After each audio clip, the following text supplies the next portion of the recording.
পাহাড় সবার ভালো লাগে, তাই না? আর সেটা যদি হয় গ্যাংটকের পাহাড়, তাহলে তো কোনো কথাই নেই। কয়েক মাস আগে আমরা এসেছিলাম গ্যাংটকে, ছিলাম পাশের পাহাড়ে, ছিলাম হচ্ছে হোটেল মেনডাং রেসিডেন্সিতে। চলো ভেতরে যাওয়া যাক, দেবো তোমাদের ফুল রিভিউ। এইটা তো যেখানে ঢুকছি আমরা রিসেপশন এরিয়াতে, এটা হচ্ছে সেকেন্ড ফ্লোর, উপরে রয়েছে আরো দুটো ফ্লোর। আর আমরা ছিলাম কোথায়? গেস, আমরা ছিলাম গ্রাউন্ড ফ্লোরে। ইয়েস, গ্রাউন্ড ফ্লোর হচ্ছে পাহাড়ের ধার বে, মানে খাদের ধার দিয়ে নিচে দুটো ফ্লোর। চলো লিফটে করে আমাদের সাথে আমাদের রুমে। গ্রাউন্ড ফ্লোরে আমরা চলে এলাম। প্রথমে দেখাই, আমি আর রবিক যে রুমটায় ছিলাম, আমি আর রবিক ছিলাম এই রুমটাতে 103-তে। তোমরা যদি কেউ 103-তে থেকে থাকো আমাদের কিন্তু অবশ্যই জানিও কমেন্ট বক্সে। ভেতরে ঢুকলাম। এই রুমটা যথেষ্ট স্পেসিয়াস। যদি কেউ মা বাবা আর একটা ছোট বেবি বা টিনেজারকে নিয়ে আসো, দারুণ এনজয় করবে। আর যেটা বেস্ট পার্ট, পাহাড়ের যে কোনো হোটেলের, যদি সেই হোটেলের বারান্দাটা এত সুন্দর হয়, এই সিনটা রাত্রিবেলা এখানে দাঁড়িয়ে চুপচাপ, কোনো কানে হেডফোন নয়, কিছু নয়, কি অসাধারণ লাগবে বলো তো। এটা হচ্ছে বিশাল প্রিয়াঙ্কা রুম, যে রুমটাও ছিল আরেকটু বেশি স্পেসিয়াস, তাই জন্য আমরা সারাদিন মোটামুটি ওখানেই কাটিয়েছি। আর এই রুমটা ছিল হচ্ছে শানাল ঋষিদার, এটা হচ্ছে একদম লাস্টের দিকে রুম, তাই জন্য এই রুমটা আরো দুটো এক্সট্রা জানলা রয়েছে। সকালবেলা এরকম আয়েশ করে একটা ভালো চা বানিয়ে খাবে, লাইফে তো এটাই চাই, তাই না? আর কি চাই জীবনে।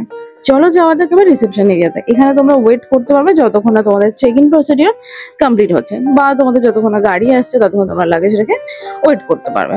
যেরকম আমরাও এখানে অনেকক্ষণ ধরে ওয়েট করছিলাম গাড়ির জন্য, কিন্তু বিন্দাস আড্ডা মেরেছে।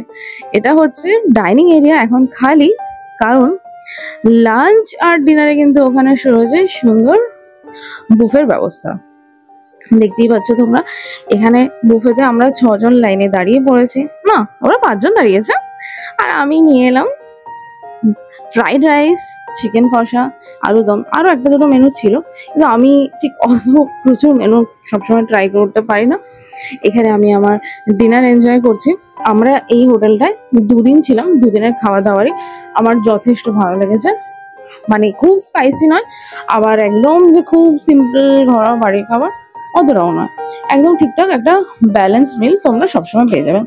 সন্ধ্যেবেলা আমরা রুমেই অর্ডার করতাম চিকেন পকোড়া আর ফ্রেঞ্চ ফ্রাইজ।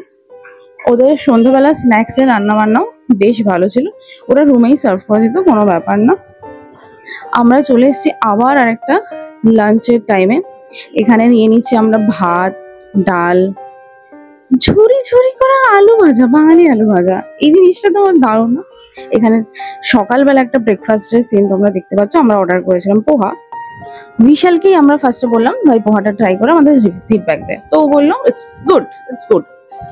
বাদাম টাদাম দিয়ে আমাদের বানিয়ে দিয়েছে, কিন্তু অভিক যথারীতি লুচি আর ছোলার ডাল ও মিস করেনি, নিয়ে নিয়েছে। এটা আমাদের ডে 2 এর ব্রেকফাস্ট দিন। সেদিনকে আমরা কেউ কোনো হেলদি পোহাটো এসব খাইনি, আমরা খেয়েছি লুচি দিয়ে চা। চা রুটি না, চা দিয়ে শুধু লুচি নয়, অবভিয়াসলি সঙ্গে দারুণ একটা তরকারি ছিল, ডিম সেদ্ধ ছিল, জুস ছিল, আর অনেক কিছু। তো চলো টাটা, দেখা হবে আবার নতুন কোনো পাহাড়, জঙ্গল, সমুদ্র কোথাও একটা ঘুরতে গিয়ে, আর রিভিউ করব তোমাদের সবার জন্য, অবভিয়াসলি আমার ভালো লাগার জন্য।